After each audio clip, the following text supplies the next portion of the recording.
In this clip, we're going to show you a safe way to clean the wet side of the MP40s. This could apply to the MP60s, the MP10s as well.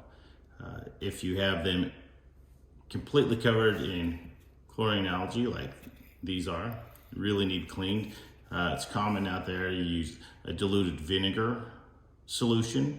It's been found over time that the diluted vinegar solution is causing damage to the magnets, causing them to crack, as well as the main shaft. So as an alternative to cleaning with vinegar, we are going to show you how to clean with citric acid. It is safer, less caustic, just as effective. For that, you use 1/2 cup per 1 gallon of water, and then you'll let them soak. So we will go through that process. So you just set them in nicely. You can see them start to bubble, which means that it is working.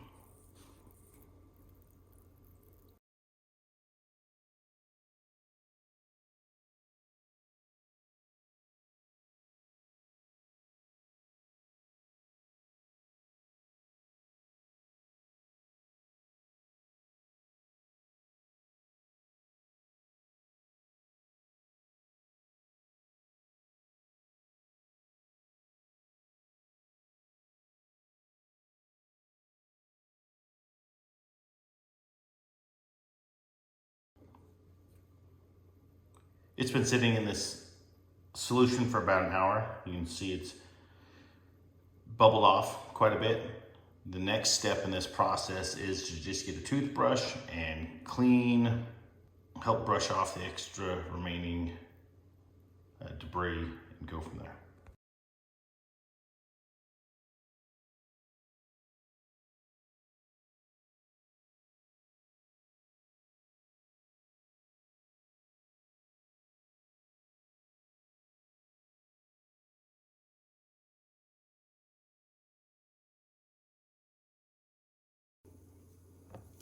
All right, you can see that it's now to the point that it's just easily, for the most part, comes off with the toothbrush. We're gonna move into a different area to finish cleaning these, but so far, it's looking pretty good.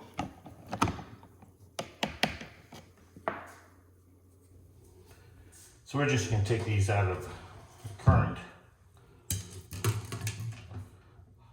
mixture, put them just in the sink and finish brushing them off.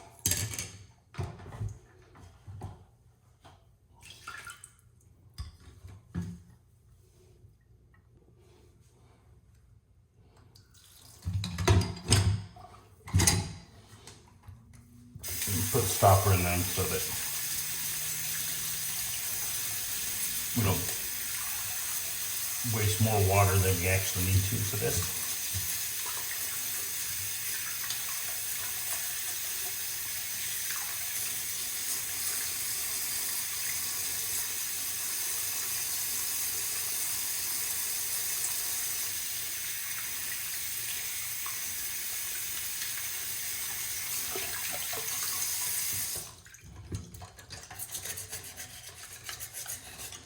It comes off pretty easy. There's some parts that are a little more resistant than others, but it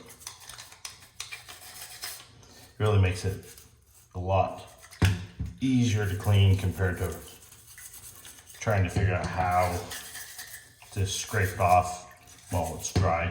Additionally, it's better for the pump since it's not as hard on the plastic as vinegar would be.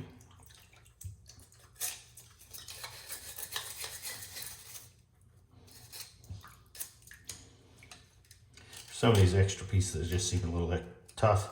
I like to use the back of the toothbrush just to help get them off the rest of the way. You can see this is cleaning up very nicely compared to what it was.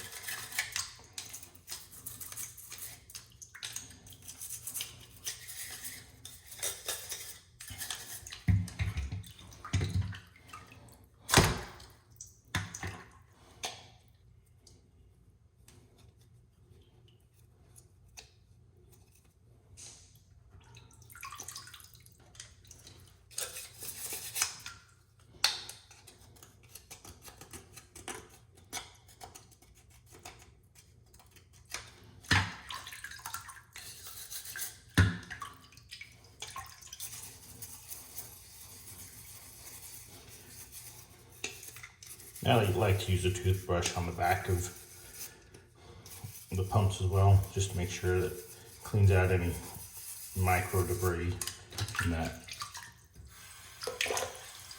area, since that will be sitting up against your tank. You don't want any micro scratches from any vibration that may come up.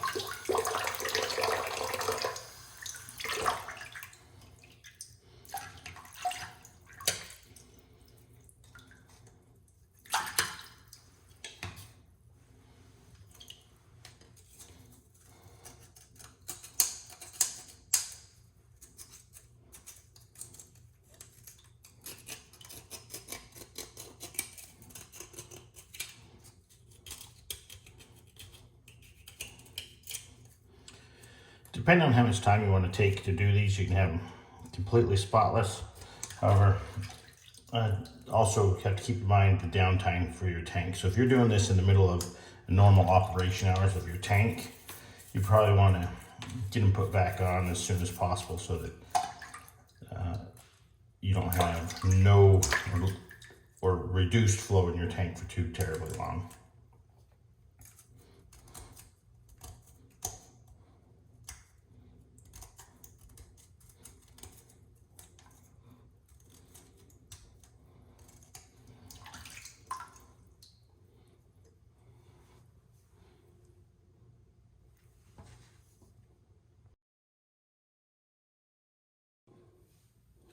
All right, so basically these is clean. If you want to spend more time on them to get them 100% spotless, you obviously can. So when you're putting these back together, I did want to point out there is a little O-ring as you're cleaning them that has a habit of falling out. Of course, this one's not going to come out for me to show you on the demonstration, but there is a teeny little O-ring.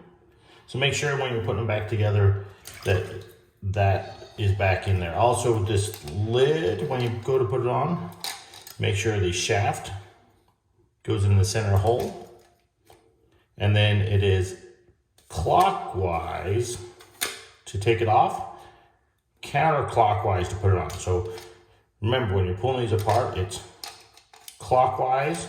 As you see that there's a little ramp on the side of the power head that when you twist it clockwise or to the right, it lifts up the grill. If you rotate it counterclockwise, it locks into place. All right, that is how you clean a wet side power head. I'll show a picture of before and after on this end of this video so you can see how it went. But thanks for watching. Like and subscribe.